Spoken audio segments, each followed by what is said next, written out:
História de terror assustadoras.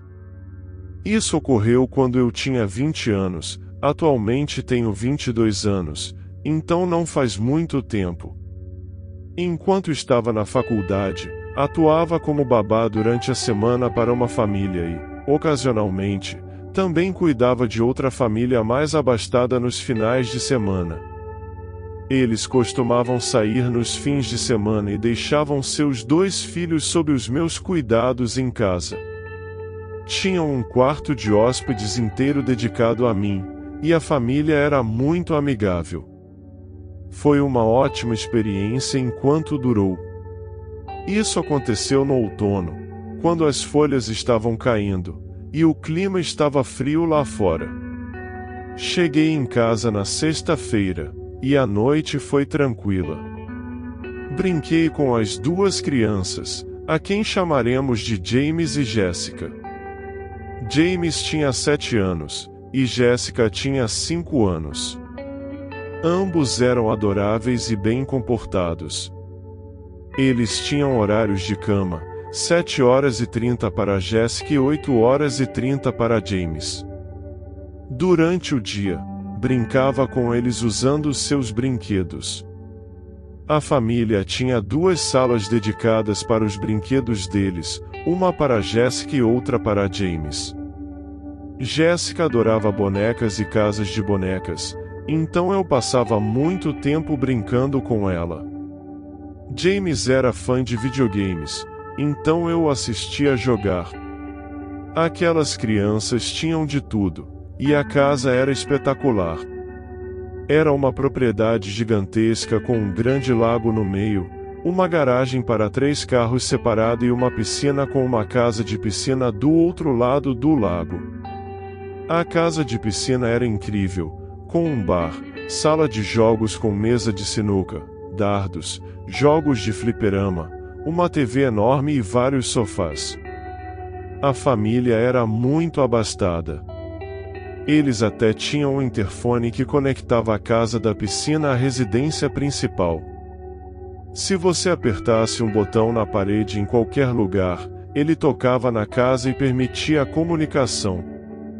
A casa da piscina também tinha uma janela gigante com vista para o lago e uma visão da casa. Após as crianças irem para a cama, eu tinha meu tempo livre à noite. Não podia receber amigos, mas respeitava essa regra. Costumava fazer face-time com meus amigos e assistir a filmes na casa de piscina. Era um ótimo lugar para relaxar. Naquela noite, comecei a sentir fome e voltei à propriedade da casa. Digitei o código para entrar na casa e fui até a cozinha. Havia tantos lanches e comida à minha disposição. Peguei um lanche congelado no freezer, aqueci no micro-ondas, e quando terminei, voltei para a casa de piscina. Gostava mais de ficar lá, pois podia falar ao telefone em voz alta e ajustar o volume da TV como quisesse, sem acordar as crianças. Estava no sofá, comendo e assistindo ao filme As Branquelas enquanto mandava mensagens para vários amigos. Estava no meio de contar a eles o quanto estava gostando do filme quando o interfone tocou, fazendo meu coração disparar. Corri para apertar o botão de resposta e ouvi a voz de Jessica do outro lado, dizendo que estava assustada porque ouvia ruídos estranhos. Normalmente, ela dormia a noite toda, então eu sabia que tinha que voltar lá e acalmá-la. Coloquei minha comida na mesa e corri de volta pelo quintal até a casa, onde havia entrado pela porta com fechadura. Digitei o código novamente e dirigi-me ao quarto de Jace. Ela deve ter ido direto para a cama assim que chegamos. Desliguei o interfone, pois ela já estava de volta à sua cama, visivelmente assustada. Fiz cócegas nela e a acalmei, para que ela não sentisse mais medo. Quando percebi que ela estava se sentindo melhor, saí do quarto, fechei a porta e segui pelo corredor de volta à cozinha para pegar um pouco de vinho. Enquanto procurava um abridor de vinho, ouvi um som sutil, como um rangido no piso de madeira vindo de outro quarto. Congelei e olhei naquela direção, instintivamente esperando por um segundo som, que eu não queria que começasse a me assustar. Eu não queria que Jéssica dissesse que estava ouvindo ruídos, pois isso começaria a mexer com a minha cabeça. Eu estava tentando convencer a mim mesmo de que era apenas um som normal de ajuste da casa.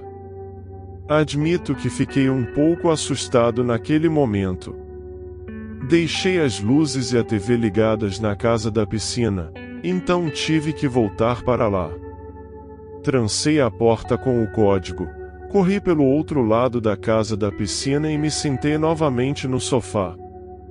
Continuei comendo o resto da minha comida, sem o vinho que pretendia trazer. Eu estava principalmente distraído no meu telefone, mas o interfone tocou novamente, fazendo-me pular na cadeira. Apressadamente, atendi o interfone, mas do outro lado só havia silêncio. Jéssica, eu disse no microfone, mas só conseguia ouvir a respiração, pelo menos 3 vezes, de forma intermitente. Tanto Jéssica quanto James repetiram seus nomes algumas vezes. Agora, eu estava realmente começando a entrar em pânico. Liguei para minha amiga Kelsey e disse a ela que queria que ela viesse aqui, porque estava ficando muito assustado. Expliquei a ela que a garota que estava sob meus cuidados disse que ouviu barulhos estranhos. Em seguida, ouvi um barulho no interfone, mas ninguém disse nada. Senti que não era algo que as crianças fariam. Eu ainda estava ao telefone com Kelsey, que me dizia para parar de ser paranoico, mas ela também parecia embriagada. Enquanto eu olhava pela janela, as luzes do corredor se acenderam. Eu compartilhei isso com Kelsey e comecei a considerar a possibilidade de que não era uma das crianças que estava provocando esses incidentes. Ele desapareceu abruptamente quando uma figura imponente surgiu em uma das janelas do corredor.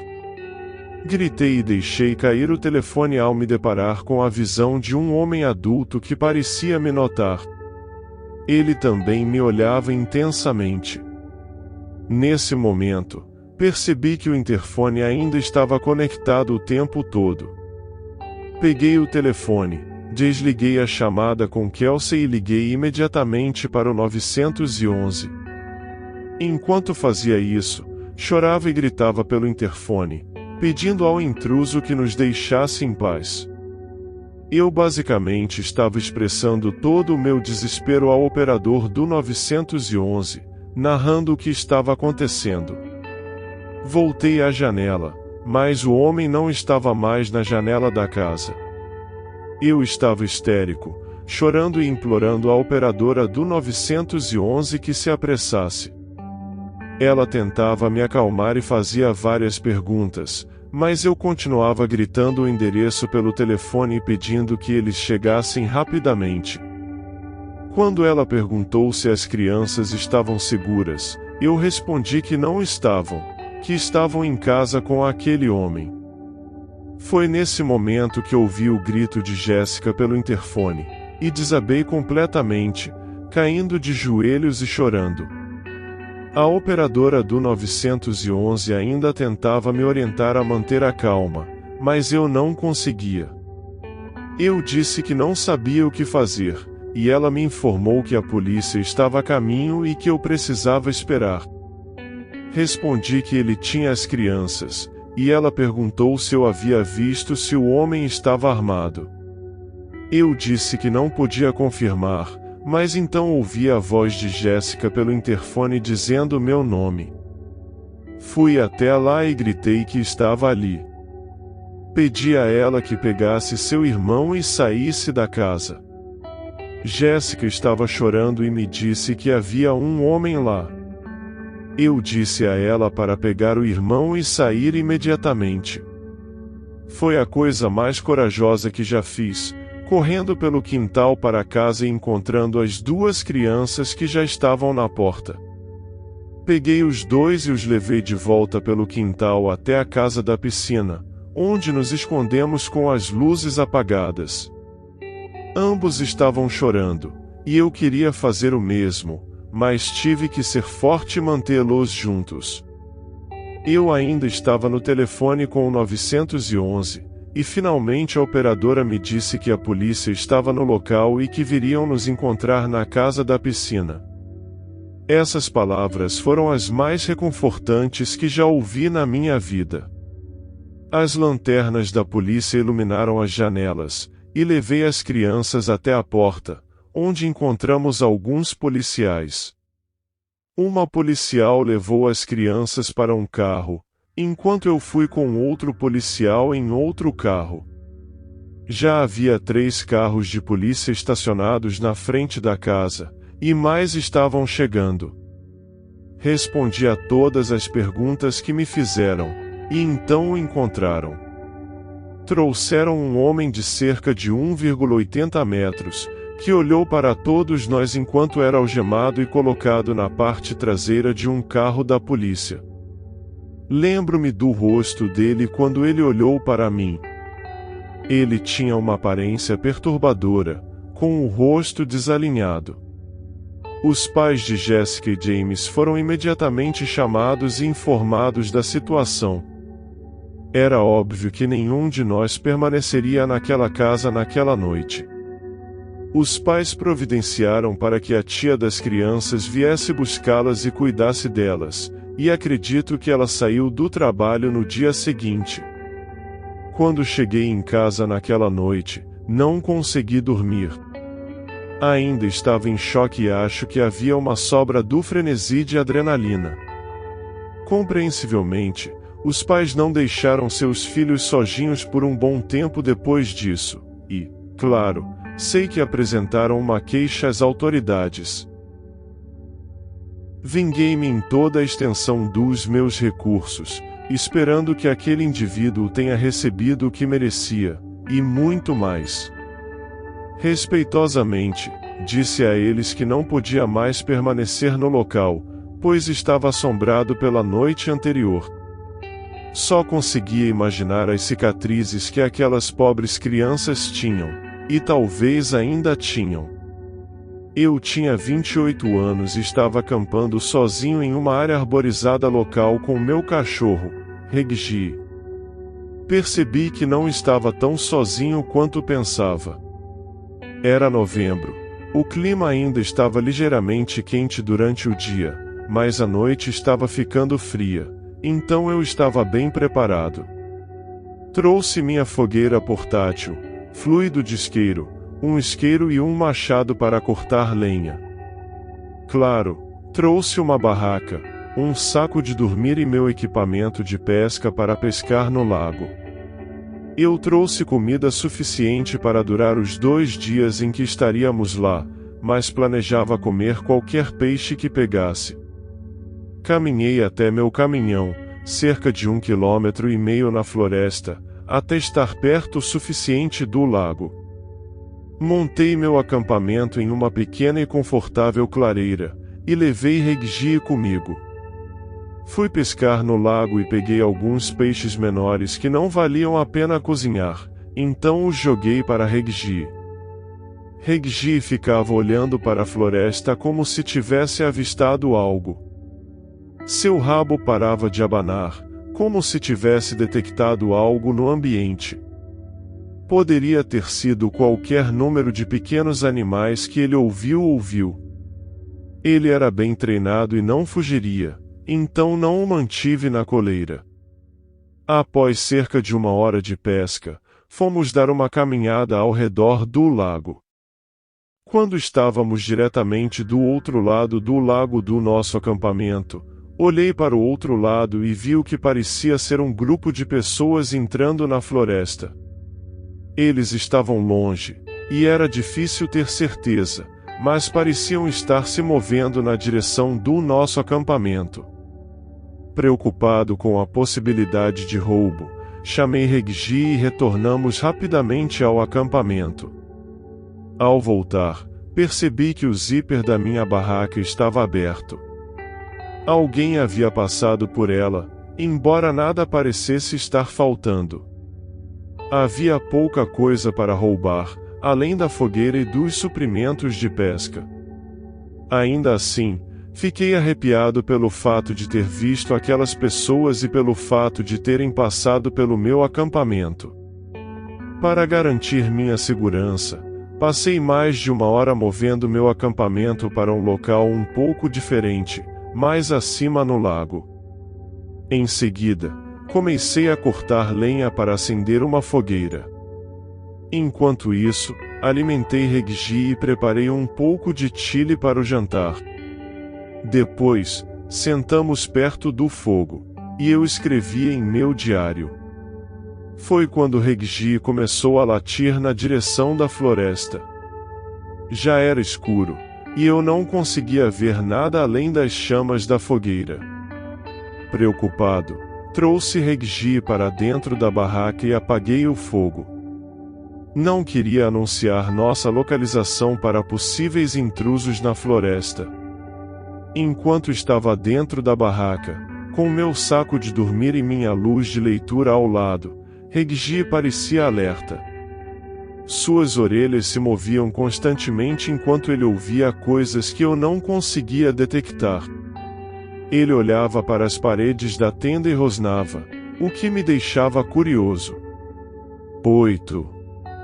Estranhamente, ele estava em casa, algo incomum, já que ele nunca entrava pelos fundos da casa. Além disso, ele não deveria estar em casa naquela noite.